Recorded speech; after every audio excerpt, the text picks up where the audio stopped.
All right, so I want to thank everybody who is a current Patreon member and subscriber and past Patreon subscriber for your financially supporting the podcast.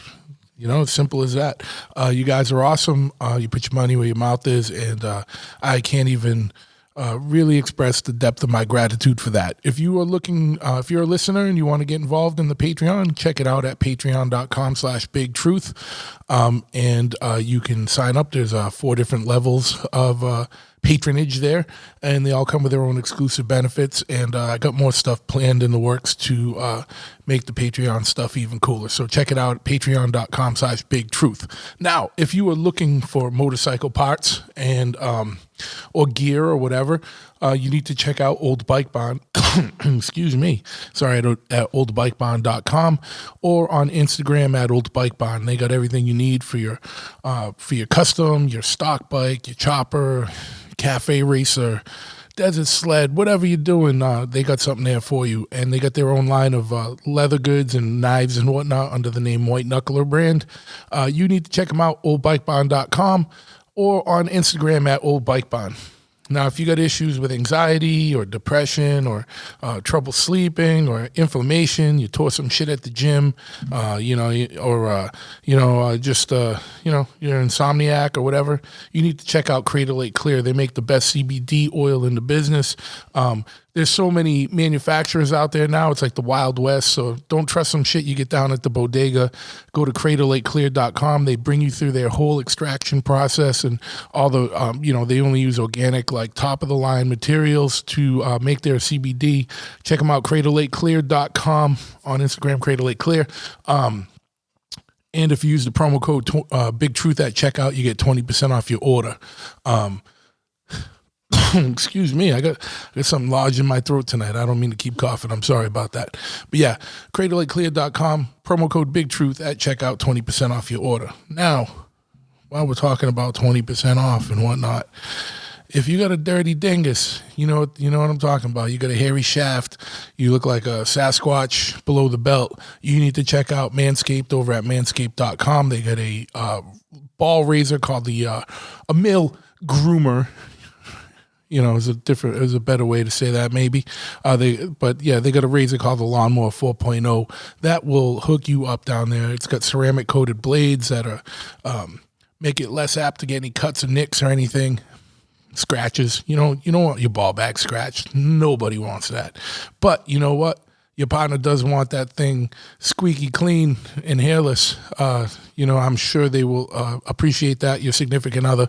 So check it out, manscaped.com. Use the promo code BigTruth at checkout. You get 20% off your order and free shipping worldwide. And on top of the razor, they got all kinds of other products. So check it out. They got things for testicular health, like anti-chafing creams and like ball toner. But they also have like a nose hair trimmer, all kinds of stuff. So check them out for men's grooming stuff. Check it out, manscaped.com. Promo code BigTruth at checkout, 20% off your order. Also, if you are looking, fall's coming, you know what I mean? It's getting a little crisp out there, a little cooler. If you need a scarf, you need a hoodie, even just some T-shirts, whatever, you need to check out Omerta at omertamia.com. Code of the streets type shit. Most legit street wear brand there is out there. Check them out, omertamia.com, OMERTAMIA, or on Instagram at omertamia. Once again, promo code Big Truth at checkout, 20% off your order there. All kinds of new shit coming in stock over there, all kinds of collaborations and whatnot, so check it out. If you happen to be in the unfortunate situation where you find yourself in a motorcycle accident, then you need to check out lawtigers.com. And the best thing you can do is go on Facebook and type in Law Tigers and then your state. So if you live in Minnesota, you type in Law Tigers Minnesota, and you will get in touch with the regional office or the most local office for you. Or just go to lawtigers.com and call the main number or hit them up there, and they'll get you in touch with whoever you need to talk to. But I hope you never need to use that one. But if you do find yourself in a motorcycle accident, give them a call. They're a motorcycle law firm founded by riders for riders, and all they do is handle accidents, motorcycle-related accidents. So give them a call, Law Tigers. If while we're talking about clothing and stuff, I got a lot of friends that are involved in these worlds. If you find yourself on the darker side of things, you like weird shit like occult stuff or serial killers or, stoner doom metal, black metal, whatever. But you also like show vans and choppers and rad shit like that. You need to go check out Heavy, my man Zach Doom's clothing company, and not just clothing, all kinds of shit, nefarious wares, whatever. It's heavy.bigcartel.com is the website where you can make your order. Or if you go to Instagram, check them out at Heavy Clothing. And, while you're at it, check out Pitchfork at pitchforkny.com. A staple in the punk rock metal and hardcore communities for decades. So check them out. pitchforkny.com, clothing company, and also a record label. They got a new New York hardcore 12-inch compilation LP out. Need to pick that up as soon as you can. If you are looking for more information on motorcycling, building a chopper, whatever it is, if you just want to look at pictures of cool bikes and random nonsense and funny shit, you need to check out Chop Cult. They're the biggest kind of online message board and information clearinghouse out there for motorcycle-related stuff that there is. And you can check them out at chopcult.com, on Instagram and all the other social media, simply at Chop Cult. They got an online, not only do they got a huge message board set up, broken up by topic. They also have an online swap meet where you can buy, sell, and trade parts. They got a newsletter they push out every week that gives you a digest of the shit that's going on. They got an events page where you can find out about motorcycle-related events all across the world, and all kinds of stuff. An online store, where they just curate goods from motorcycle manufacturers and whatnot. So check them out, chopcult.com. And membership is absolutely free, and they don't ask for your credit card and none of that sketchiness. You can just sign up, and you don't got to worry about any of that other stuff. So check them out, chopcult.com. If you're in New England, you should come by my shop, Chopperhead Custom Cycles. And if you're not in New England, just go to the website, which is chopperhead.com, spelt in the most massholes of ways, which is CHOPPAHEAD. We are a full-service brick-and-mortar motorcycle shop. We can do everything for you, whether it's build you a custom chopper or do an oil change, anything in between. We got a parts counter. We pretty much set up with every parts manufacturer there is. So if we don't have it in stock, we can get it. We got an online store with a limited array of stuff, like, some of our own merch and swag and whatnot. But, just give us a call if you don't see it on the website. I don't got a whole web team developing and putting new products up there, but we got it. So give us a call, chopperhead.com. You can email us off the website or give us a call, 508-995-6764. We're located in Freetown, Massachusetts. Or come on by, try a helmet on. We just got stocked up with first manufacturing vests, and we're getting jackets and all that kind of stuff, all kinds of riding gear, gloves. Our Kevlar line Defender gloves, we're going to have more back in stock soon. We're limited size now, but there's more on the way. Just stay patient. But give us a call. Come by. Go to the website, chopperhead.com, and any support is greatly, greatly appreciated. If you are interested in seeing, Chopperhead TV is launched. The first season is up on Tubi, so go check it out on Tubi. Tubi is like Netflix, but it's free.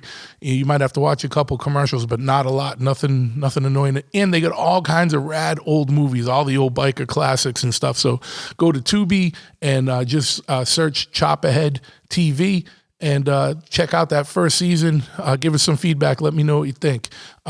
And last but not least, if you want more information on the podcast, simply just go to bigtruthpodcast.com. All the episodes are up there, and more information on the more information on the podcast and everything. It's all there.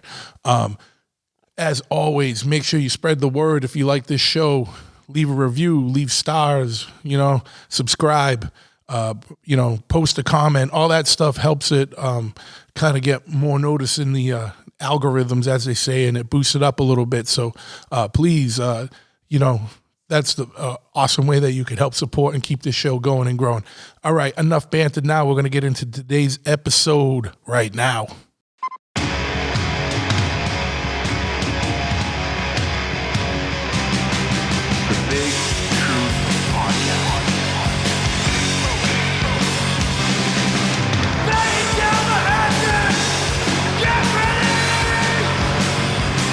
Ignition sequence start. 6, 5, 4, 3, 2, 1. We have a liftoff. Yes, once again, we have liftoff. I want to thank you for tuning in to this episode of the Big Truth Podcast, and I'm stoked to be on the phone tonight with my man, Mike Arnold, who you might know as Mikey Revolt, and he's a fixture in the chopper scene, photographer of the highest order. He's works over at Lowbrow. He helps put on the Fuel Show. He's a man of many talents and who gives a lot to the chopper community. So I definitely want to welcome him on the show today. Mikey, what's happening, bro?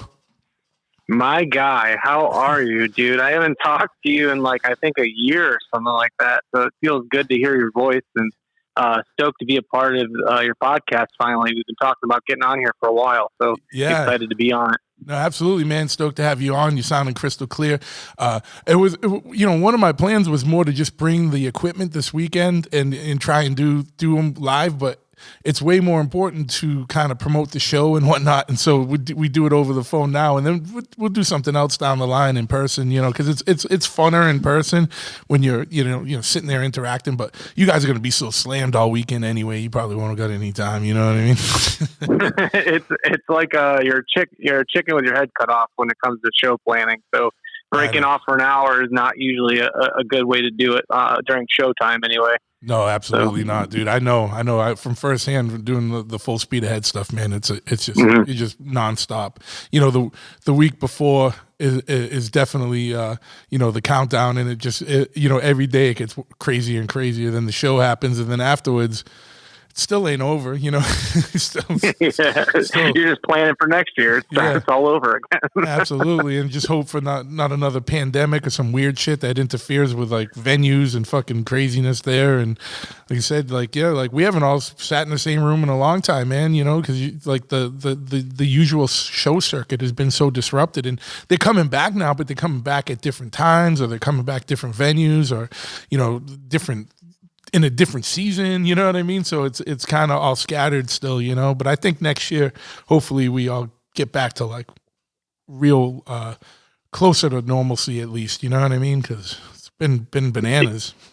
It's weird, man. The show circuit, for us in the industry, it's that's our family. You go to each show and you see those same 50 people, it's you see them at every single show. And if you don't see them at one, you'll see them at the next, and it's just been weird this last 2 years, and everyone's schedule has been thrown off, like you said, with everyone having to move their shows around due to COVID, and ours got completely shut down and canceled. I couldn't get permits last year, so we had to just kind of get rid of it altogether until now, and it's coming up this Saturday. So pretty crazy that it's almost been 2 years. Oh yeah, for us to do it. So I know, and. I mean, Fuel is one of the shows I think I've been to every one, and it's one one of the ones I enjoy and look forward to most. It's always a good time. Cleveland's a bizarre city, and I think it's rad. You know what I mean? It's it's not overpopulated. There's I don't know how to explain it. Cleveland's a weird spot, man, but I love it. It's one of the invited artist that's coming to the show. He's a new Clevelander. He moved from LA. He was on a show you might know called The Sons of Anarchy. Yeah. he actually moved to Cleveland. His name's Michael Orenstein. He was one of the side characters on the show, but he's also an artist. And he called us immediately when he found out about the show, and he's like, "Dude, this is in my backyard. Are you kidding me? This is so cool. I want to be a part of it." And I talked to him probably for about 3-4 hours, and the guy was super nice. And he was telling me all about his artwork, and then he was telling me about Cleveland and how he's like, "Dude, me and my wife and my kids moved here. I am so excited about this town. It's a hidden gem. Don't tell anybody about it." Because he's coming from LA, it's so much less money, and it's beautiful, and the school systems are great, and it's blue collar, and it's industrial, and it has art everywhere. And he was just going full nine. And it's like, these are things I know, but I don't think about all the time. And when somebody else from the outside comes and tells you all that stuff, you're just like, wow, yeah, that is Cleveland. He was just describing it to the fullest. So it was really cool to hear. So pretty neat stuff. And yeah, Cleveland's got a wide diversity of not just art, but motorcycles too. Ohio is one of the biggest staples in motorcycle industry. We have tons and tons of different factories that make parts from exhaust to, sissy bars and everything in between, super trap, cycle electric, gas box right here in Cleveland, Ohio, us at Lowbrow distributor. So there's just a ton of industry right here in Ohio. Yeah, man. And this show is, basically to celebrate that industry a little bit and bring people to Ohio to shine a little bit more, Absolutely, man. And that's what's cool is like, every region kind of has like their go-to show, and Fuel is like, for the Midwest, man, and to highlight, the Midwest builders. I mean, obviously you got builders and whatnot from all over the place, but at the regional shows, more people from that region tend to show up. So you see a lot of what's going on there in those regions. That's why I love trying to, hit up different shows all across the country, because they all got their own flavor. And Fuel has just been an awesome show. I'm not, and I'm not blowing smoke. We've talked about this stuff. I think I was in your the fucking video about Fuel or something. I didn't. Yeah, you made the last one. It was awesome. Yeah, you talk about drinking cheap. Yeah, I was gonna say. I mean, it's cool, like, because you can go into a city and you're not spending $10 on a fucking beer, dude. Like, you know what I mean? Like, it's not ridiculous. But above and beyond that, obviously we joke around and whatnot, and that's true too. But you know what I mean? That's not the main thing, But I mean, you guys have always had like nice locations. Even like, I still think my favorite one, and even though I know it's not sustainable, but when you guys had it at the bike park, and it was like all the bikes were on, all the choppers were on, like, or the customs, or the bikes that were in the show, or like all on the ramps, or distributed all through the bike park and stuff. That was like visually such a fun show. And it was like you had to just explore all the rooms and like you kept finding new shit. You're like, oh shit, I didn't even see over there, and I like that.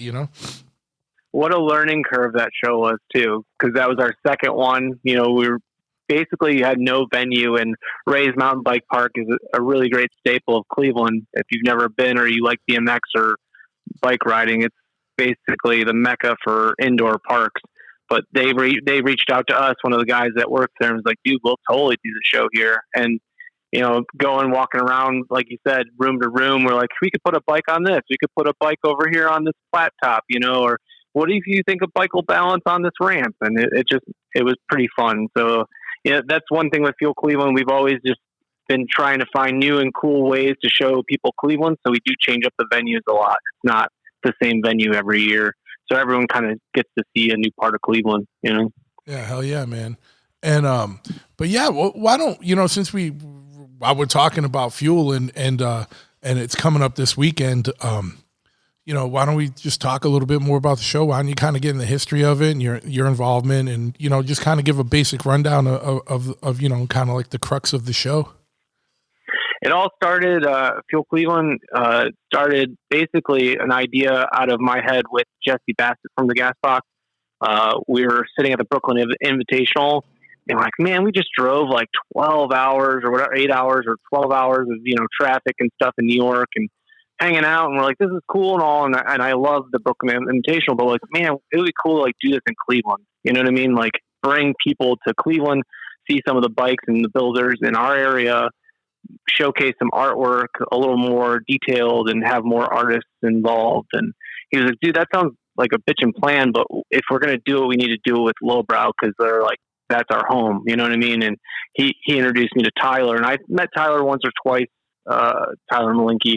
I met him once or twice at like a couple shows here and there. And I did like one photography job for him in 2014 or something for a swap meet or something, but never really like hung out with him or anything. And Jesse just walked right up to him, was like, Mikey, this is Tyler. And we just hit it off. And Tyler goes, if we're going to do it, we're going to do it big. And so that whole year in it was 2014, Brooklyn Invitational, not 2015, excuse me, because the first show was 2015. But that whole year, I sat there while selling cell phones and playing, choppers on the side. I was selling cell phones as a main gig. I basically was helping schedule this show and reaching out to people I've met over the years, like you and some other the guys like Jason Sheets and Paul Cox and some other big players, and just kind of reaching out and seeing who would want to come to Cleveland on top of inviting some of the local guys. And I think we maybe got 30 bikes and I think like 20 artists or so. And some of the photographers were in that show were insane, like Cicero de Guzman, which is Godspeed, and Josh Kerpius. Like I got him the very first year, which was insane for him to come.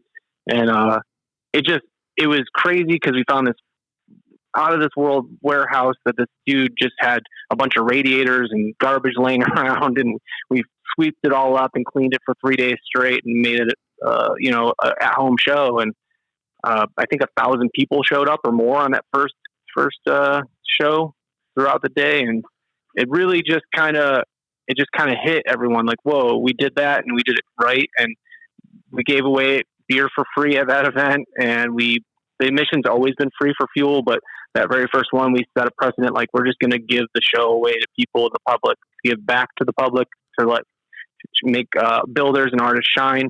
Like we don't want anything in return other than to keep the show running, if we can get a couple sponsors to help out, but that's about it. That's how it really started. And since then it's grown exponentially. Oh yeah. I think this is our 6th year now since we had to skip the one for COVID. So cool, man. And kind of give people a rundown of the show, because like I could tell people, but it's better to hear from the horse's mouth, like, because you guys don't just have choppers, you got all kinds of different bikes. You got race bikes, like classics, like restorations, like, originals, like you got choppers, all kinds of customs. You got a lot of artwork and from photographers, and different types of artists, but all kinds of stuff going on. Give a little more rundown of like the type of things that are happening, this year, at the show, like, and where people can find stuff, Yeah. So this year the show is going to be in a 45,000 square foot warehouse. We got the entire second floor of this warehouse. It does have a freight elevator for easy access for if anyone's, going to be in a wheelchair or just doesn't like walking upstairs. but they, loading bikes. Yeah, loading bikes is going to make it way easier than lifting it upstairs. That's for sure. But it's got that kind of that Mama Tried vibe from like 4 or 5 years ago. It's got really bitchin' windows and nice beams and wood floors and white walls. The venue is just really amazing. I'm really grateful. It's called 17 or Building 17, and this is in the Twist Drill Factory, which is a really old staple of Cleveland. It's an old company that made drill bits for a very long time. I wish I knew more of the history so I could nerd out with everyone, but I'm bad at that stuff. But we signed up with them, and they gave us this entire second floor, and that allowed us to invite over 135 bikes this year. And the bikes range from anywhere from a 1905 Harley Davidson to like a 2002 Aprilia crazy one of a kind MotoGP race bike. So Jesse, Tyler, and I really strive to find not just choppers, even though that's what our businesses are and what we cater to. We want to find bikes that are rare, bikes that have a lot of crazy fab work, a lot of interesting parts to it, stuff that's just off the wall, and then people that even just the guy in the backyard that's just doing their thing, and you could tell they really tried really hard to make something incredible.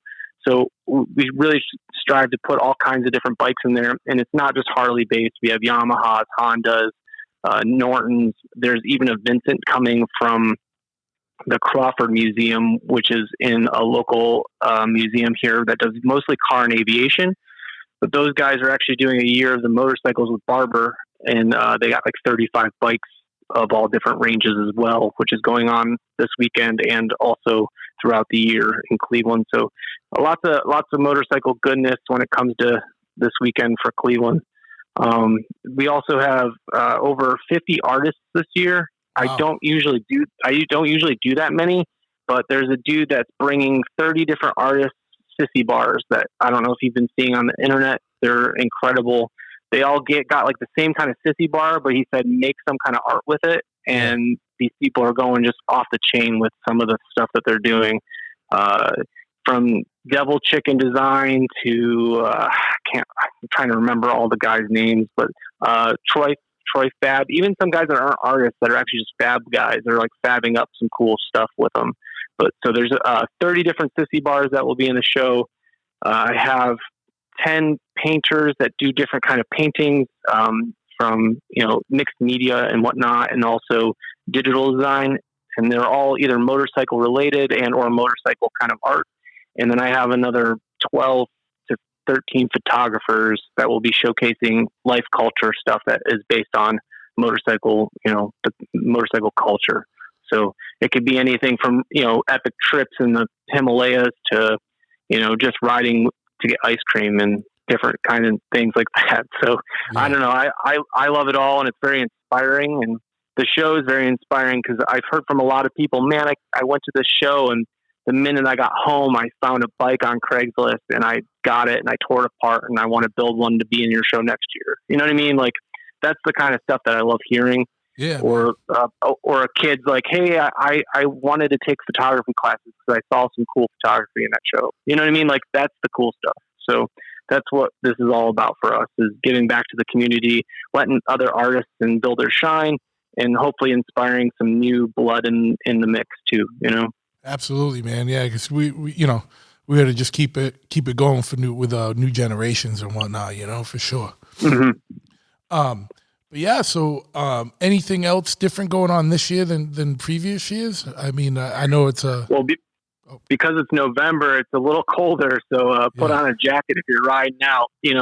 We always say, even if you couldn't make the inside show because we only have so much, only so many people we can invite. We can't put everyone in, unfortunately. That we tell everyone to ride out to the show because the outside lots become shows all on their own.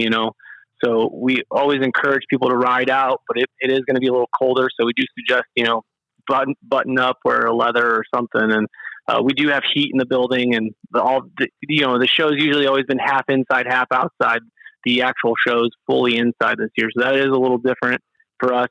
I do have 2 food trucks that'll be out there. And of course we'll be serving beer and stuff like that. So other than that, man, it's freaking, just people wanting to hang out and talk motorcycles. There's no egos. There's no like, look at me, I'm the badass freaking guy. It's, hey, check out this bike. Check out what I did. I'll explain how I did it and teach you. And the next guy's like, oh yeah. And they'll teach that person. And it's just very like cool to hear people really relate to each other instead of showing off. Absolutely. Yeah, no, that's what I said. And that's what I've told people. I was like, that's the fun thing about Fuel is there's not a lot of cool guy shit, even though everyone there's a fucking cool guy, but not in the cool guy way. You know what I'm saying? Yeah. They're already just cool. You don't have to explain you're cool. Yeah. You don't have to try and be cool. Like, it's just, there's no attitudes or egos there. It's just a good time. And I feel like it's indicative of like the city of Cleveland. Like, you know what I mean? It's just like working class, like fucking legit fucking city. It's with no like pretense to it. Like, it's just fucking rad. Like, and it's a good time. You can go out. I've always had a blast there, but like at the show, before the show, after the show, you know what I mean? The only thing that sucks is the ride home, you know what I mean? Yeah. And you got a long one too, man. Yeah. So we really appreciative of you always coming out every year, Oh, no. Because, Chopperhead's just been, in the freaking chopper world forever, and we appreciate your friendship and you coming out all the time. It's really awesome. Oh no, of course, man. It's a good time, dude. I wouldn't miss it.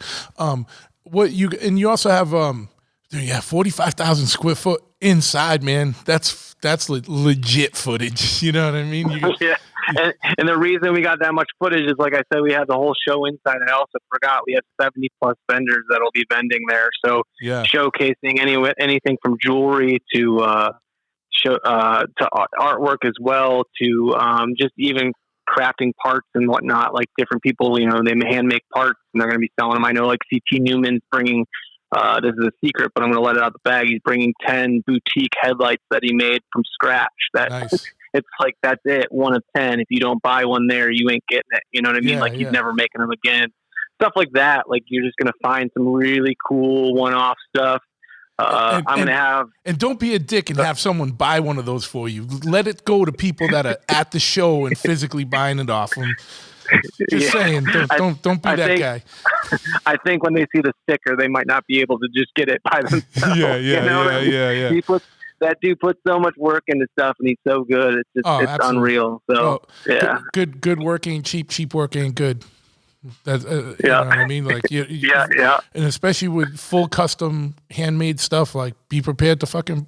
You know what I mean? Like, people got no problem paying, you know, like some bullshit stamped out shit and spending $300 on it. But if it's handmade by one artisan in his shop and it's $500, everyone balks at it. It's like, you got it's time to be done with that. You know what I mean? Like, you like understand like what you're getting, and that's the cool thing. It's November, right? It's holidays are right around the corner. There's 70 vendors. Like, go support local small businesses. You know what I mean? Don't buy some shit from Walmart or Amazon. Go to Fuel and buy shit from that's handcrafted or you know, made by the person that's selling it to you hand to hand. You know, go support that. We need to get that going more in this world. If the last year and a half hasn't taught us anything, you know, with 45% of all American small businesses out of business and huge corporations showing record profit, like we got to turn the tables on that shit a little bit, you know what I mean? And fucking go support these shows, support the artisans and the vendors and the builders and you know, obviously the show sponsors and the people that are putting it on, you know, like, you know, I'm sure Lowbrow should have a good setup, right? And Jesse always has a good setup. And, you know, like, you know, come support these guys, man, because, you know, like, your life's going to be a lot more boring if half these motherfuckers ain't around anymore, you know? Dude, I could not say that better myself. Preach, truth, preach. Yeah, you know, it's just, you know? Just, you know, I don't know. It's just, it's weird, man. Like, I just don't want people to forget the lessons, because, like, a year ago, everyone was touting that, like, you know what I mean? And I feel like it's getting forgotten and by the wayside, you know? And it's just, that's what, I'm not trying to diatribe. I'm just trying to, you know, inject a little, you know, just put it out into the world, and hopefully it resonates with somebody and helps, you know. As your name is, truth. Everything you just spoke is truth, because that's exactly how I feel about, you know, everything that is with artisans and people doing stuff in small businesses. Like, you gotta support those little guys, because they're going to go away, and what are we going to all be force-fed Amazon our whole life? Like, fuck exactly, man. And you know, and not for nothing, like, if you can't make it to Cleveland this weekend, there's probably a show happening near you. There's more shows than ever now. It's fucking crazy. It's hard to keep up, you know, and I feel bad. I'll see some new one and I want to get to it, and it's hard because you got to pick and choose battles as a business, because, you know, at the end of the day, they end up costing you money to go to them, like, you know what I mean? And it's like an expense and travel, and also just time away from your shop. But, you know, it's so worth it, man, to get out and just and remember why you're doing this sometimes, you know what I mean? Like, it's rad when you're in a group of like-minded rad fucking people, you know what I mean? And I know I'm fairly antisocial in general world and general society, and I live in my little domains of my motorcycle shop and my tattoo shop, and I function well there. And then, you know, when I get out to shows, it's fun, man, because it's like you're around like-minded people, and it's like, oh yeah, this is what the fucking shit's about, you know? Like, I love motorcycles, and I love the scene around it, you know? I've definitely seen you out of your bubble in some shows. Oh yeah, no, I don't give a shit. Like, I'm like, this is like my vacation and work. Like, I don't give a fuck. I'm having fun. Like, whoever's around me, we're gonna have fun. Like, you know what I mean? I don't care. Like, dude, I remember at the smoke out, like in 2017, you were fucking drunk as shit with the staff and yelling at people to jump this fucking ramp, and you're like, just do it, pussy, and like just having a blast. You know? And I was like, truth in rare form tonight. You know, and that's the shit that's always fun, you know. Yeah, that's what it's about, man. And that's what's cool about like Fuel, is that there's a lot of people there just having fun. Like I said, there's no pretense, you know what I mean? And that's what I love. And And, you know, there's a lot of cool shit around Cleveland if you can stay a couple days afterwards or something, you know, to hit up. There's all kinds, like you said, there's all kinds of shops. There's all kinds of industry. There's all kinds of cool, like, there's, you know, you got to hit Alan B's barbecue, man. I hit that shit every time I'm there. You get your barbecue served from behind a bulletproof glass, but you know it's fucking legit. Yeah. Yeah. I'll go to the seedy part of town. I love that shit too, you know? We got all kinds of small record stores, and frickin', you know, Cleveland has some of the best food, I swear. Everywhere I go, and that's not me being biased, but everywhere I go, you know, I'm like, man, I really wish I just could get some frickin' grilled cheese somewhere, you know, stuff like that. So, if you stick around Cleveland, there's all kinds of shit to do. So, and, you know, the town's fun to ride around in too. Like, there might be a lot of potholes that might sink your bike into a crater, but if you dodge those, it's a lot of fun to ride around. Absolutely, man. Everyone practices those, like going back and forth, side to side. Put that shit to use. Get hammered and go out on the street and avoid potholes. Make it a video game. I'm just kidding about the get hammered part. Yeah, don't get the hammered part. I'm just kidding. Before everyone gets all upset. Yeah. There's a little truth behind every joke, though. No, I'm just kidding. But hey, but in all seriousness, too, like one of the fun things about Fuel is you guys, besides the show itself, you guys usually have like a litany of events around the show, like scheduled, like pre-parties and after parties and stuff. What are some of those this year? Yeah, Friday we're encouraging everyone to, if they are riding, to go ride out to Edgewater Park and hang out for a while and kind of just show off your bikes to people that are there and hang out and shoot the shit and check out the lake because it's just beautiful and it's a great view of downtown Cleveland. And then your favorite bar and most favorite people's bar is Hooples. So we're pre-partying at Hooples at 8:00, and that has like one of the best views of Cleveland. It's down in the flats. There's a cool drawbridge that goes up every 25 minutes when it like a barge or a ship goes underneath, and you can see all of downtown all lit up, and it's got a nice patio. Even though it's going to be probably pretty cold, I'm sure he's going to have heaters and probably a barrel fire or two. I remember one year the Haints, when we had one of the parties there, they frickin' slept in the van right underneath the bridge and smoked weed with some like fucking hobos or something, and like woke up and like one of the homeless dudes was still sleeping there with them. You know what I mean? Like that's just crazy, you know. And that's what Cleveland's all about, is like getting with the locals and just doing the damn thing. So we're having a pre-party at Hooples Friday, and then Saturday night after the show, we're going to tell everyone to go back to Hooples if they want to. There's a couple other bars that we always suggested, and that's Now That's Class, which is like one of the best punk rock bars in Cleveland. Oh yeah. The Fun House has got a lot of cool old school arcade games, a lot of just quirky weird drinks and stuff. Stosh is like one of the coolest dudes ever. He owns a really great bar. It used to be called the Spitfire and changed it up to this like crazy circus kind of bar now, and it's really rad. It's called the Fun House. That's another one we suggest to go to. And then one of the oldest bars in Lakewood we always tell everyone to go to as well is the 5 O'Clock Lounge. That bar is a lot of fun, and it's one of those, you know, dive bars that everyone just has a good time at. So any 4 of those bars is, you know, going to be where people are going to be gathering and partying, because they're all too small to house the thousands of people that are on the other show. Yeah, I was gonna say, if you're going to Hooples, get there early. Yeah, get there early. The dude that owns that place, he's one of the only ones that gets it in Cleveland, other than the other 3 bars I told you about. Like, we tell people, hey man, we're bringing 1,000 people to your bar, be staffed. And most people are like, you need to pay me $600, or you need to pay me $1,000 to have a private party. I'm like, you don't get it. We're bringing you customers. Yeah. Like this ain't a private party. Like, we're not reserving the whole bar. We're just sending 500 people to your bar. Be stoked. Yeah. Yeah. I'm warning you that you need to be staffed. Like, that's it, you know? Yeah. So those bars get it. You know what I mean? They understand, like, oh shit, Lowbrow is legit, and they do parties, and every time they have one, it comes, you know, to a head, and they make a lot of money. So, and all those bars are just fun, you know, fun times, and they have old school jams on the jukeboxes and stuff like that. And it's a good feel and good atmosphere. And as my friend Marcus Ghost always says, he says the event is the reason why everyone gets together, but the parties are there afterwards to hang out with all your friends and actually shoot the shit with people you haven't seen in a while. So absolutely, yeah, that's as precise as it gets right there. But yeah, man, and what we haven't talked about is a little bit about you, man. Let's hear your origin story, dude. How'd you even find your way into the world of motorcycles and custom motorcycles, and how'd you find your way into photography and all that, and maybe talk to people, a little bit about that stuff. Well, I'm no superhero like Batman, so I don't know if it's an origin story at all. Well, you know what I mean, yeah.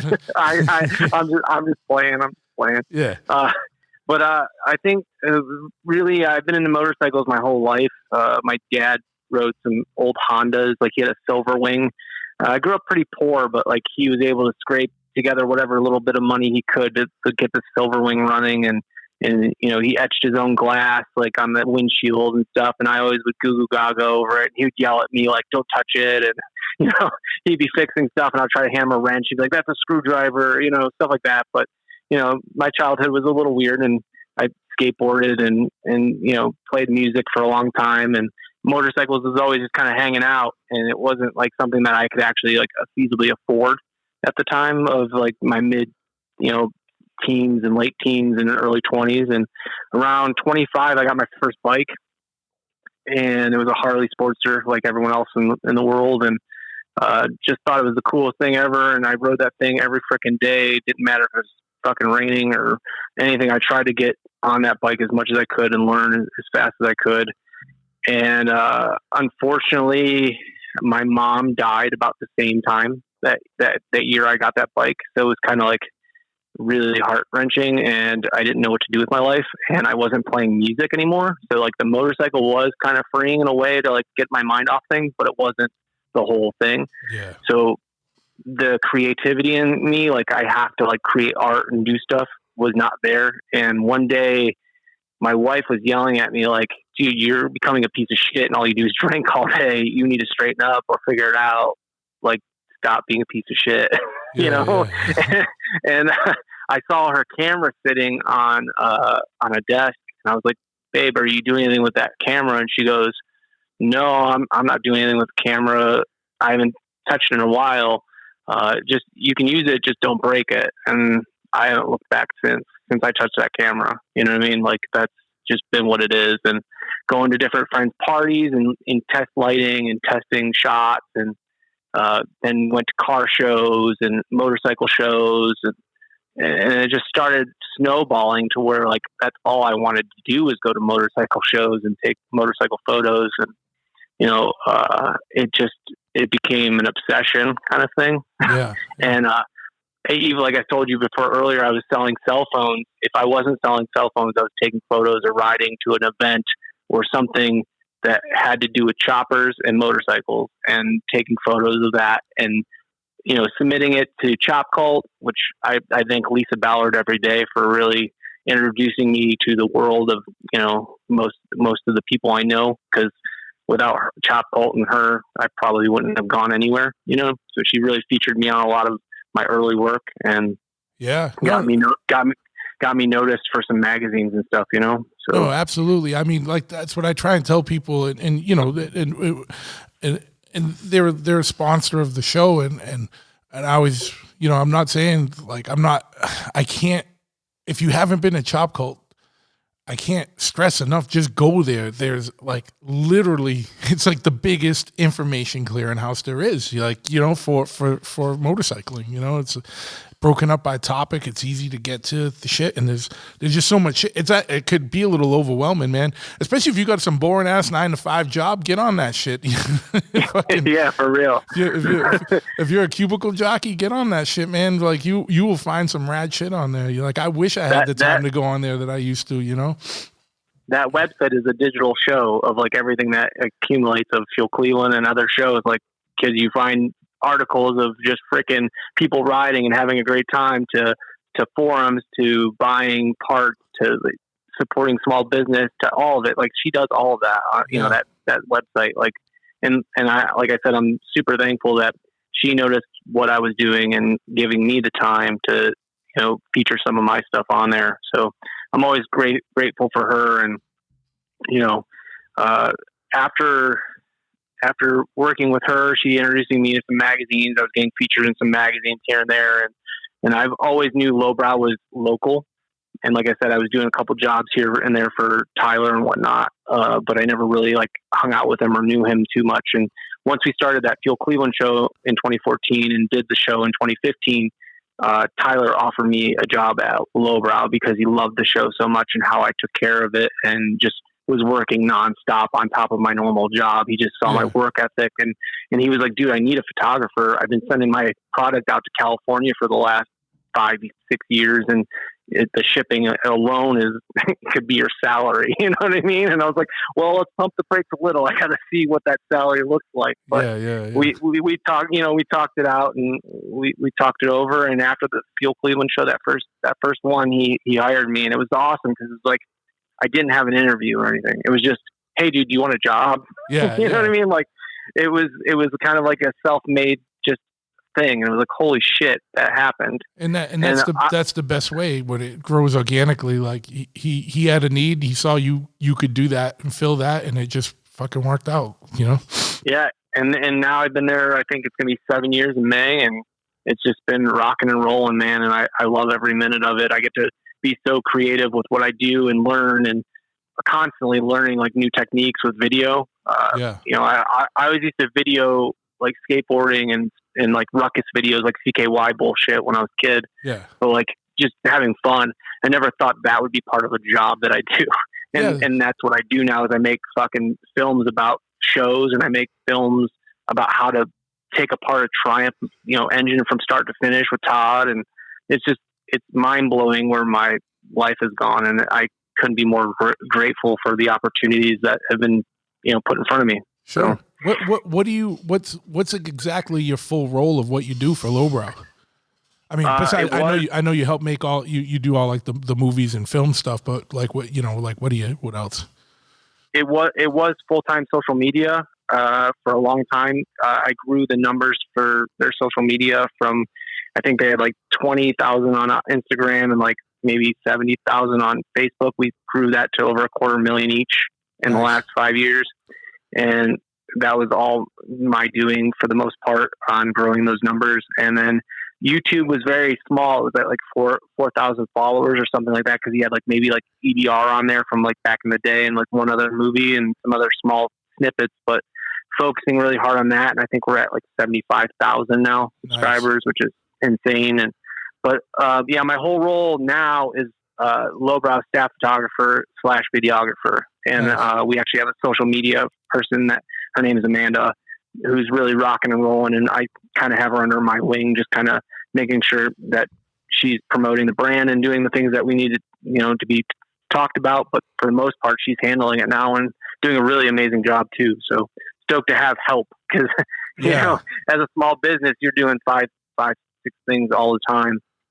There's 15 of us at Lowbrow, I think now, and we still do multiple jobs. Like for the longest time, I was on Monday still picking orders because we were just so slammed this last year. You know what I mean? Like we all just pitch in. We all do whatever it takes to make it work.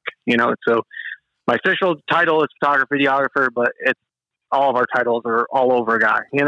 So we do everything. Yeah. So. Your title is videographer, photographer. Your job description is whatever it takes.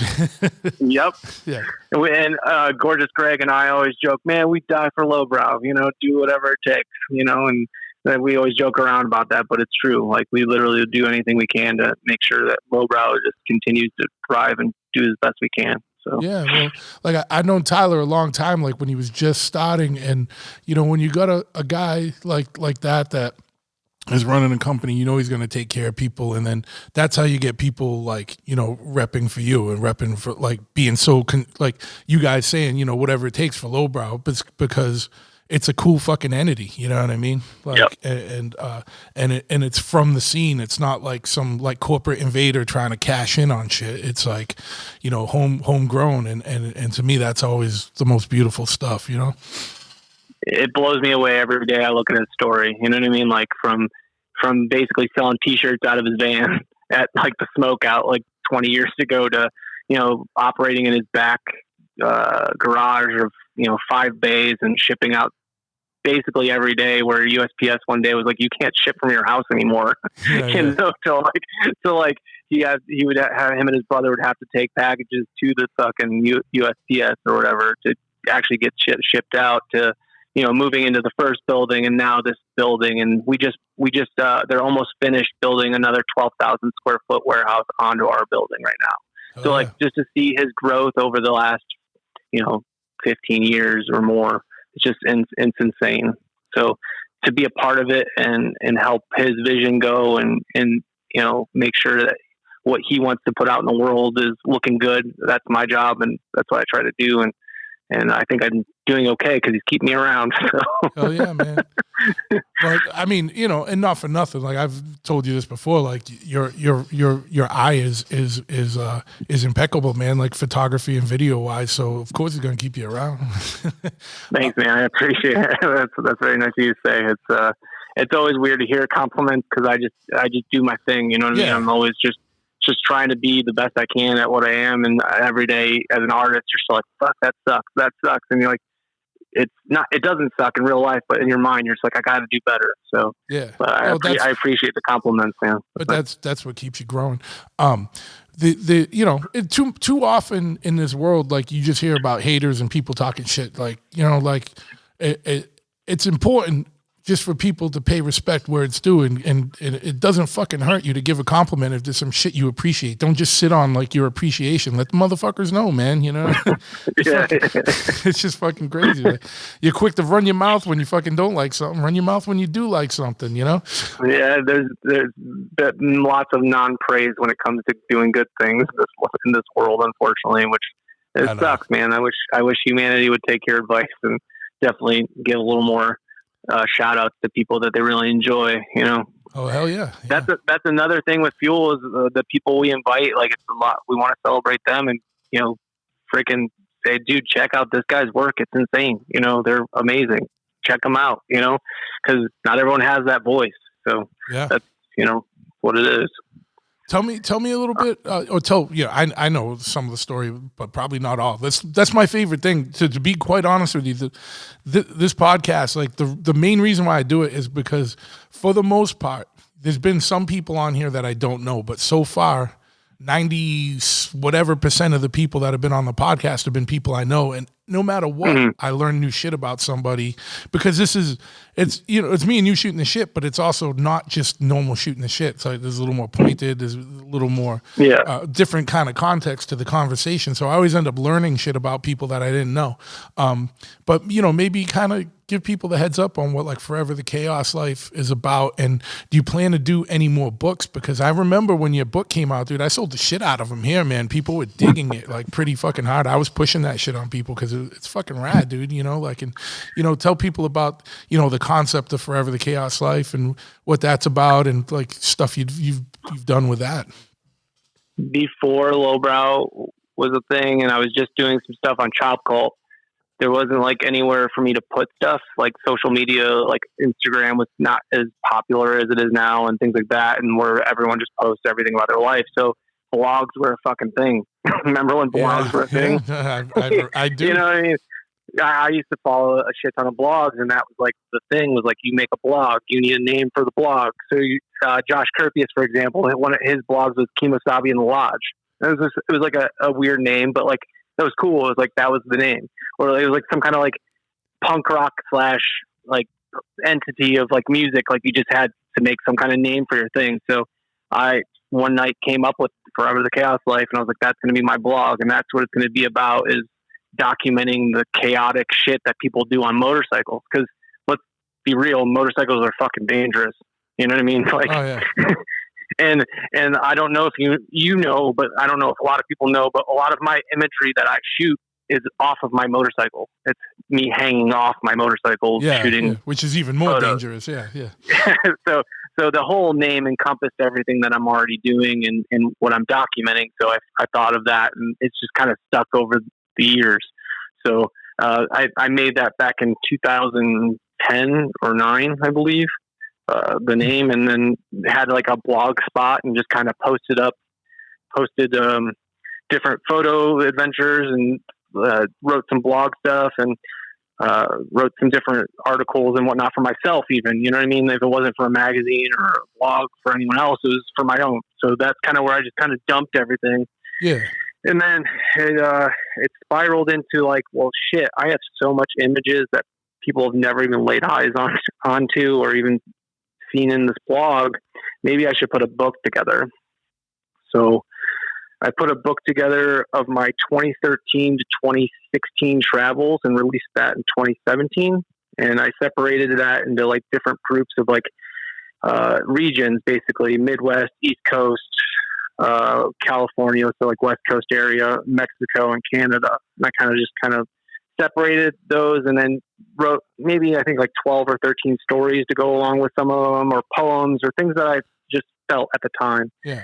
And it was good reception on the book. Like you said, they were moving a little bit, but I didn't release too many of them. I kind of left it limited. So I did I think a run of 400.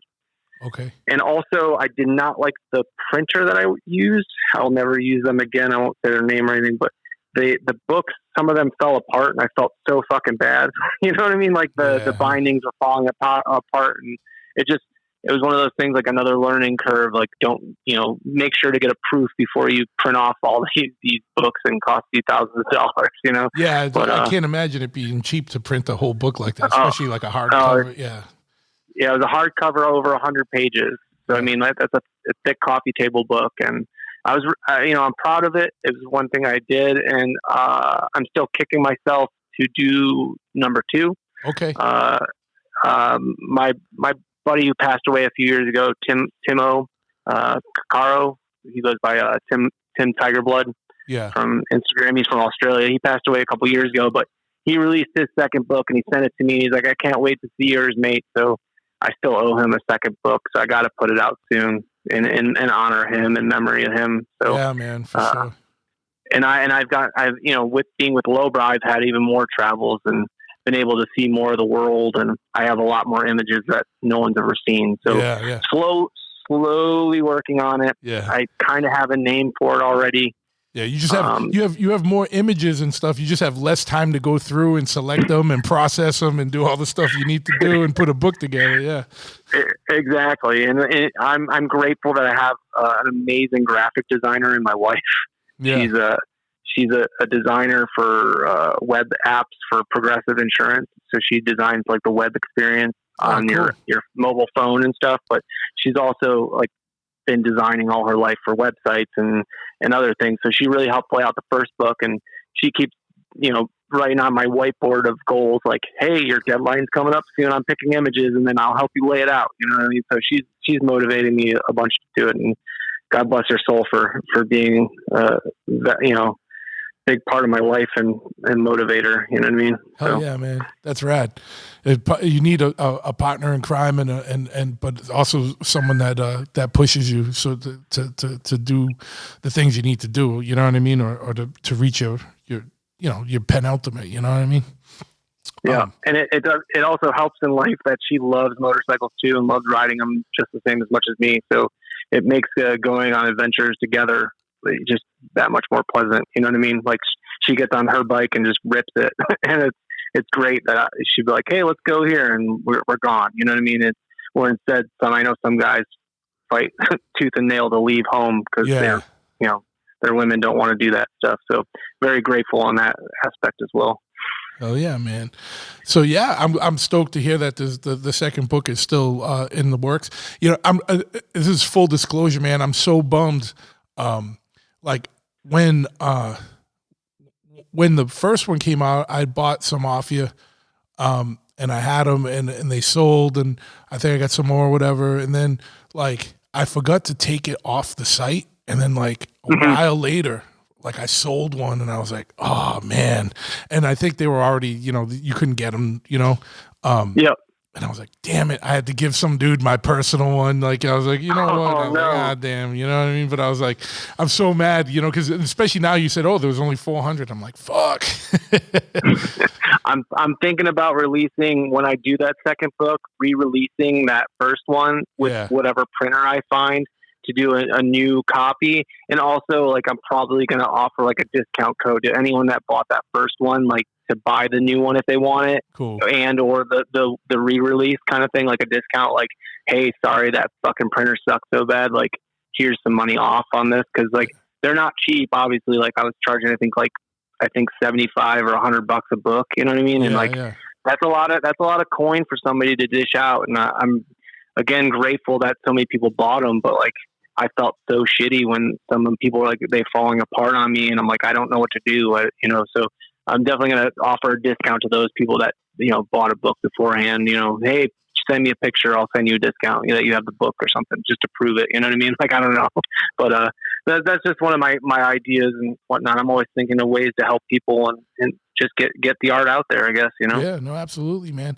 And I think one of the coolest things you did is you put, I don't know if you did it in all of them, but all the ones I got from you, you put like an original photo, like original print in them. You know, I thought that was cool as fuck. Yeah, you know what I mean? So you open it up and there's like this real picture in there, you know? Yeah, I tried to do that just to have like an extra little thing, just to make it even more special, you know, and they don't cost very much, you know, 15, 20 cents for a little 8x, or what was it, 4x8 or something like that. But yeah, just anything to make it a little more, you know, more personalized and interesting. And I tried to sign most of them and write notes in them. I felt like I was writing like fucking yearbooks, like stay cool, man. Trying not to be cheesy, but you know what I mean? Like surf's up, dude. Yeah. 400 of them. Like, towards the end you must be like, all right, fuck this. But you know, then there's people you saw that ordered stuff and you knew them. So like, I'm writing a fucking novel, like you know, crying my eyes out. Thanks so much for the support, kind of stuff. So. Yeah, but, you know, it was rad. Like I just love those independent undertakings like that, because I'm like, because you know, like that's not a small feat. Like not only to put a book together, but to publish it yourself. Like that's not a small feat. You know what I mean? And it's not a cheap feat, because you don't got like the, you know, like the printing houses that like major publishers will have behind you. Like they're paying pennies on the dollar compared to what, you know, you're probably paying to get that same book made, you know? And it's like, so. Yeah. And there's like nobody backing it, no one publishing it. It's just, that's coin out of your pocket, putting that on a credit card and hoping you fucking sell it all. You know what I mean? Like, or you're going to get a shit ton of interest. You know what I mean? You're like, just let me fucking break even. You know what I mean? At least, if you can break even, and then the rest is okay from there. But you know, working business and stuff like that now, and doing a lot more. I know a little bit more, and get that cash back card. You know, 3% back for fucking whatever you're purchasing on your inventory, stuff like that. You know, like the secrets of the millionaires. You gotta hustle a little bit on some of that shit. So. Absolutely. What do you like to shoot on now? Like days like with I know I can't keep up with photography, because it seems like every year there's like so much new stuff out, and I know a lot of people going to mirrorless and stuff, but like what do you still like when you're shooting? Like what's your preferred kind of camera or like setup? I'm a stubborn bastard, and I only shoot Canon. Okay. I've never switched brands, because it's too complicated to learn a new system. Yeah. And I also don't like changing as long as it's working, and I don't care if that freaking button's almost falling off. As long as it's working, I'm not changing that camera, right? So I've used the same setups for, I don't know, the entire time I've been at Lowbrow until this past year. I blew up Canon. It was like my B-roll camera. I blew it up overheating filming, and I was like, T, I need a new camera. And he was like, well, get whatever you want, man. You haven't spent any money on anything in a while, because like you get a budget for, you know, equipment once in a while and this and that. And I haven't done it forever, because I'm just, like I said, so stubborn. And he goes, get whatever you want. And I was like doing the research, and you always, you know, everyone always asks me, they always come to me, what kind of camera should I buy? And that's like the hardest fucking question to answer. So I always just go, what do you need to, you know, use? What do you need it for? So for me, my question, that same question I asked myself, and it was like, I really need a video camera that is still going to take beautiful photos. So doing the research and comparing and contrasting, I picked up an R5, which is Canon's new mirrorless. Yep. And it is incredible. It is the nicest thing I've ever used in my life. It's so smooth, super fast. I don't know if you checked out the last two videos I did. I did a video for Virginia City Roundup, which was Chopper Magazine's like rodeo chopper show. And then I also did Cheap Thrills in New Jersey with Walter. I just did two videos that are on Lowbrow's YouTube channel, but both of those came out so buttery smooth. It looks like I'm using a gimbal half the time, and I've never had a gimbal. I never had a frickin' tripod with me, nothing. It's all just so buttery smooth when it comes to video. So it has it has good stabilization and stuff. Oh yeah, internal stabilization, and it's just wild to see the colors and everything that's going. Oh, yeah. And then the photos that come out of it are just as brilliant. There's like mind blowing. The only drawback to this camera is it's a 42 megapixel, so the file sizes are fucking humongous. Yeah. You could every picture is like you could put a billboard up with that. Yeah, it's like holy shit. What am I doing with these humongous raw files? I think they're like 40 megs or 50 megs a piece. Like I'm eating through fucking hard drives now. Yeah. Well, but I can't complain though, man. The way it looks is just incredible. Yeah, that's awesome, man. And I also use as my backup now is a 5D Mark III, which that's like the go-to. Like everyone uses that camera, and I still love that camera a lot. And it's a great camera, and that one's been to Nepal and back and fucking hell and everything else in between. I had to send it out to get cleaned, and basically they rebuilt an entire lens for me because I crashed in Nepal. And it hit somebody while I was shooting Michael Lichter. Oh yeah, that's awesome. and I was like, I'm shooting a legend right now, and I fucking just ate shit and hurt someone that was in front of me, and I felt so bad. But like that camera got like wrecked real hard during that trip, and had to clean it all out, and basically they rebuilt the whole thing. But it's still my workhorse for sure. Oh yeah, so, was that one of Bear's trips? Yeah. He does that motorcycle Sherpa. Yep. He invited me out with a handful of guys that I'm really close with. Pat from Lead Sled Customs was with us. Tim Stat from Gigacycles. Yep. We had Chris Drew from Spoke and Dagger. Chris Galley from Devil Chicken. All the Bilwell guys. Jeff and Rouser. And one of their warehouse dudes. So it was like the A team, you know what I mean? Like all my homies were on this trip. So it was really, and of course Michael Lichter, which was really, really cool to hang out with Michael Lichter and be able to like pick his brain about stuff. And then by halfway through the trip, he was picking my brain and asking me questions and wanting to learn why I was shooting low light. And like that dude is so like amazing to like hang out with because he's just always wanting to learn. He's been doing this 40 years. You think, oh, he's going to be a cocky, whatever. Like I've done all this. No, he wants to like learn from you and talk to you and see how you're doing things and how you are. And he calls me once in a while now and it's like, hey, what have you been shooting? And you know what I mean? Like it's just wild to be able to talk to a person you've looked up to for so long and a legend in our industry, Well, that's one of the things I was talking to somebody about this. I can't remember who on a past episode of the podcast is like, you've, not to rest on your laurels, but when you've kind of like achieved a certain kind of, level of success when the people that were once your idols are now your colleagues. Mm-hmm. Whoa, what the hell's going on? You murdering a dog or something? my little Kyoshi, my little Pomeranian, barking at my wife. She just came home. Sorry, I apologize. No problem, dude. It's funny. It's authentic, dude. It's like, she just wanted to get on the podcast, man. She's really itching. Yeah, dude. She's immortalized and forever, in the ether out there.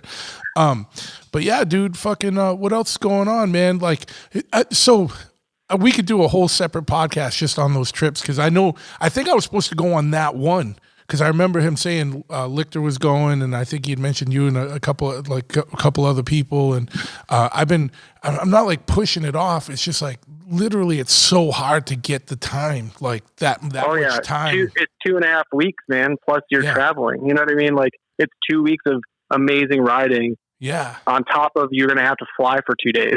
You know Yeah, what I mean? exactly. And 2 days back, and then you know, get back to adjusting your time zone and this and that. So it's been so tough to just try and find the time to do that. And I'm gonna do it sooner or later. You know what I mean? Because you know what I mean. You definitely need to, man. It'll change your riding like views completely.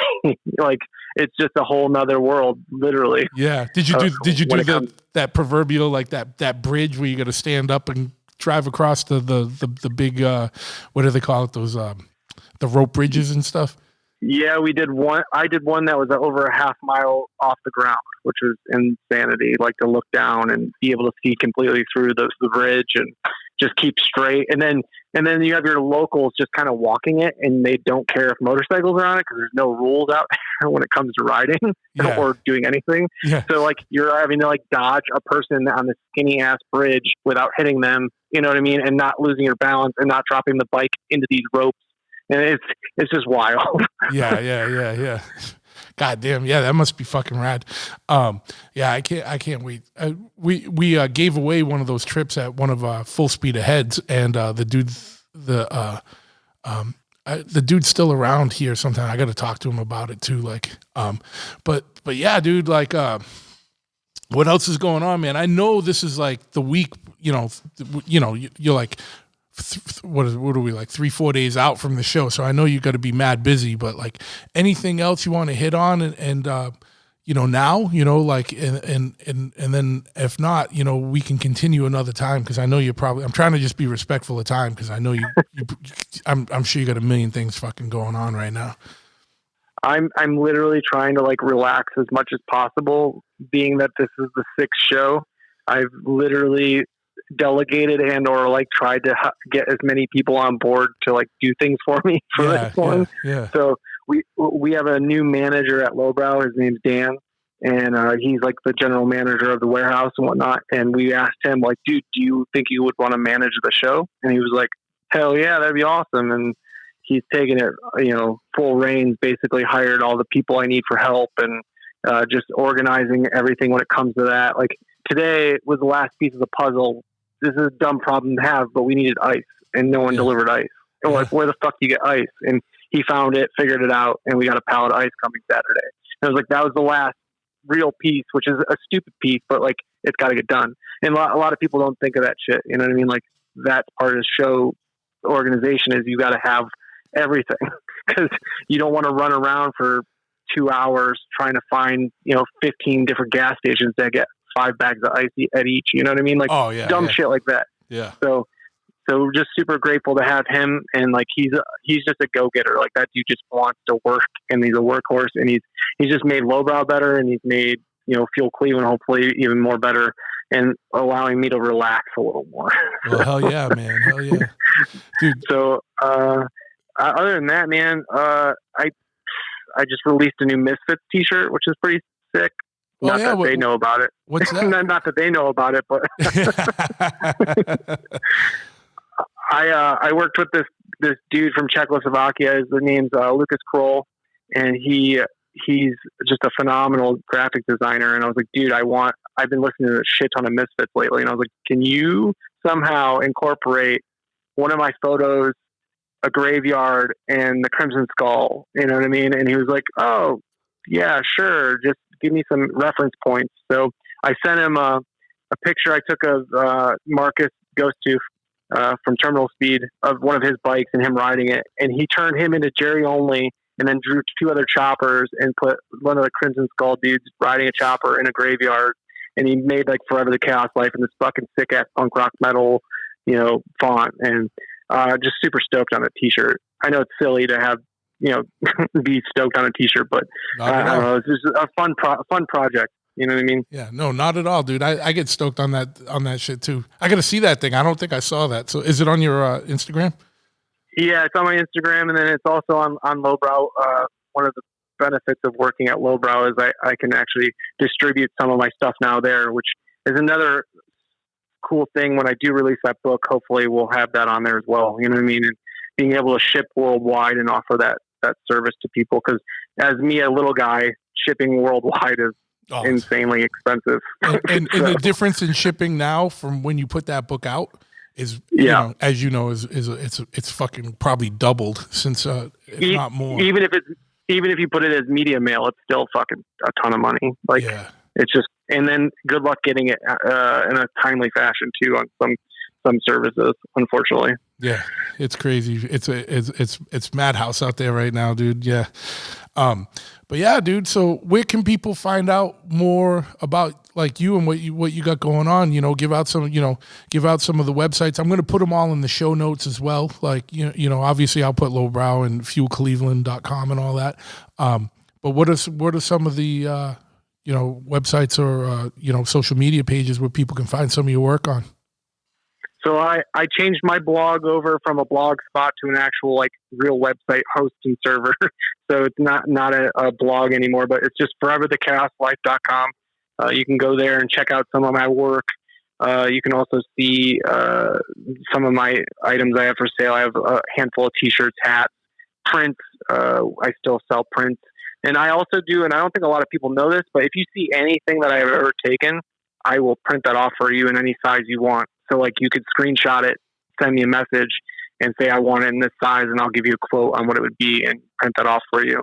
So I don't think a lot of people are aware of that. They just see the handful of prints I have and they're like, oh, well, maybe I don't want that one because it's some random Joe Schmo, you know what I mean? Yeah. But I definitely do offer that service. So if you ever really enjoyed a image that I've taken, I can basically print any of them off because I have a collection of, I think, 7 or 8 hard drives worth of stuff from over the years. So you can also follow my Instagram. It's just at Mikey Revolt. I never changed that to Forever the Cast Life just because it's always just been that, and it just makes more sense. So and then also follow Lowbrow Customs and lowbrowcustoms.com. You can see all of my work on there. I have countless blog posts and countless YouTube videos. About 90% of our video content is created by me. So it's a good platform to have a good channel, you know what I mean? To be able to broadcast a lot of the stuff we come up with. Oh yeah, man. Whether it's goofy, fun, or actual serious stuff, and another cool thing that happened, I don't know if you were aware, but I did a Canadian 4-part episode for a travel group up in British Columbia. It was basically like a documentary kind of thing, like showcasing British Columbia, and it won Best Canadian Film at the Toronto Film Fest this year. Oh, nice. Which is pretty amazing. It wasn't me filming. I was just a part of it as like I was a character in it, but it was awesome because like I had some direction in helping the director like with promoting Lowbrow, promoting like our image and whatnot, and like also taking photos for that whole thing, like doing the covers and whatnot, and helping with their promoting of their tourism and whatnot. So that was a pretty proud moment of some accomplishment kind of thing that we did. So that just happened, like I think 2 weeks ago, they won that award for that. So pretty stoked on that. And you can also see that on Lowbrow Customs YouTube channel. And it's just one of those pieces like, dude, get out and ride and like see the world. You know what I mean? Like that's the shit that I love, is experiencing new places on motorcycles, and to be a part of that is fucking great, Fuck yeah, man. Well, cool, dude. Like I'm going to let you get to it, dude. And I'll see you in a few days. And, you probably won't be any more relaxed. So we're probably. I'm gonna try, Truth. I really am. I'm gonna chill at your booth for like 20 minutes, 30 minutes this time instead of like 5. I promise. Nah, no problem at all, man. I know, dude. We didn't even get to put full speed ahead on this year because it was the venue that we had. Is no longer a venue. They're a parking lot for Amazon. So. Oh no! The whole fairgrounds, the whole fairgrounds turned into a big Amazon parking lot for all the. What were we just talking about at the beginning of this episode? Fuck Amazon. Seriously. Exactly, dude. And but whatever, it's just but trying to find. There's not a lot of 45,000 square foot available warehouses in the general Boston area. I bet, because it's so many old buildings, right? Like they're not going to open those up. It's like no. What's your oldest building in Boston? I've only been there twice, so I don't know like all the history. But what's like one of the oldest things in Boston? Like what, 1700s? No, 1600s? 1600s. Yeah, for sure. Yeah, like holy shit, man! Like, yeah, to find a humongous warehouse out there, I bet you is really hard. No, yeah, and it would be like, dude, put it this way, like a 1-bedroom apartment is like $2,500. So imagine what 45,000 and that's like 700-800 square feet. Imagine what 45,000 square feet would run. Even just for a day. Yeah. Astronomical. Yeah. You need to find some kind of huge lot, like how Born Free does it. You know what I mean? And just do something outside, maybe during the summer. And Tyler and I are down to go. Like whenever you do it, because like I feel so bad that fucking both times I had to go to, or was going to go to your show, that I had stupid weddings. Oh yeah, I know. And you the second time I remember you're like, fuck you, you're lying. I was just busting balls, dude. You know that. I know, but I felt so fucking bad, dude. Cause like I said, you've come to every single Feel Cleveland, and I've not been to your show yet, and now you're not doing it. I'm even more depressed. Yeah, so, no, it'll be back next year. We're gonna do our winter one. The winter one's really small because it's like in Boston proper, and it's in Cambridge, but same type of thing. And but we're gonna do the winter one, which is it's only like 15-20 bikes, but it's just like a cabin fever. Get the fuck out, winter party. Just get people moving, get people grooving, and talking about motorcycles in the wintertime. That's always a good thing. Yeah, we do that here too. Like it's not always Feel Cleveland. Like we just do small parties. Like let's get together. Like we did a drive-in movie. We rented a drive-in movie theater, and like maybe 200 people showed up, but it was awesome. Like it was quaint, small, and like those 200 local people had a hell of a good time. So just doing those small things in the community are great too, man. That's awesome that you're doing that. No, absolutely, yeah. But we'll be back next summer. We're scouting locations now to try and find something. But yeah, we still got the ship. The best part is we still got the battleship for the pre-party. They're all into it. It's just finding a place for the actual show. The main show is what the problem is. I wish you could do the show on the ship. That would be so sick. Like have the bike on top of the ship. We did it before. We brought a couple bikes up there. The problem is that the tides and the gangplank gets so fucking steep. Like when the tide changes, like trying to, and half these guys, like the bike I'm bringing to you guys this weekend has no front brake. You know what I mean? Like it would be, it would just be fucking mayhem trying to load and unload, and so it was just like we'll bring a couple up, and but that's about it. Yeah. Oh man, that'd be so shitty just to see a bunch of $20,000, $30,000 bikes or more just roll off a boat. just piled at the bottom of a fucking gangplank. Yeah, you know what I mean? Just fucking send it down. Yeah. I told you to put that fucker in gear, man. Yeah, exactly. So, but yeah, man, I can't fucking wait for this weekend. I'm stoked to hang out and see you guys and see everybody at the things. I missed some shows this year. Like, big shout out to Walter and everyone over with Cheap Thrills. Like, this is the first time I missed Cheap Thrills. I fucking feel shitty, but it's just so much going on. This was a bad summer bad summer. So, but yeah, man, next year full fucking throttle, dude. We're going full throttle next year, and everyone will have their shows back up and running regular schedule. And this is wishful thinking right now. Yeah, fucking. But the wishful thinking is good though, man. Yeah, that's a good thing. You got to put that out there. You know what I mean? Put it out, and hopefully it catches on. You definitely missed that pool party. That was a good time at Cheap Thrills. Someone was saying it looks so rad with that idea, with all the bikes around and everything. I heard all about it. It felt like California with Jersey accents. It was really weird. Yeah. Fucking, it's like a Bon Jovi after party at like a fucking show in California with all the road crew and stuff. For sure. I forgot he fucking road crew for Bon Jovi. He did. Amazing. I know. He's gonna kill us right now. No. He was on a while back. He road crewed for a lot of people, man. Yeah. He's lived a life. That dude's awesome. I love that dude. He's coming out too, so he's going to have a booth out here at Fuel as well. Walter's going to be out here, so he's been another one that's came every single year, and that's a big ask for you guys on the East Coast coming all the way out here, but we really appreciate it, man. No, of course, man. And that's the beauty of our thing, man. Is like we go all over, and it's like we have friends all over the country, and you see them at these specific points. You know what I mean? And that's half the draw for it. It's like going out and having a good time with your friends that you don't get to see all the time. Hey, man, I just want to say thanks again for all the kind words. Letting me be on your show. I've been itching to get on here. I'm glad that we finally made it happen. And like you said, maybe we'll do one in person sometime soon. Who Hell knows? yeah. Maybe we'll do one in one of Bear's fucking trips or something in the middle Fuck of yeah. fucking some crazy country on weird motorcycles together or something. Yeah. That would be fun. Fuck So, yeah, man. because I definitely plan on trying to do another one of those. But I really appreciate everything you do for the industry. I appreciate you. And thanks again, man. Seriously, from the bottom of my heart. I can't wait to see you this weekend, and I'm gonna give you a big hug and stoked to see you.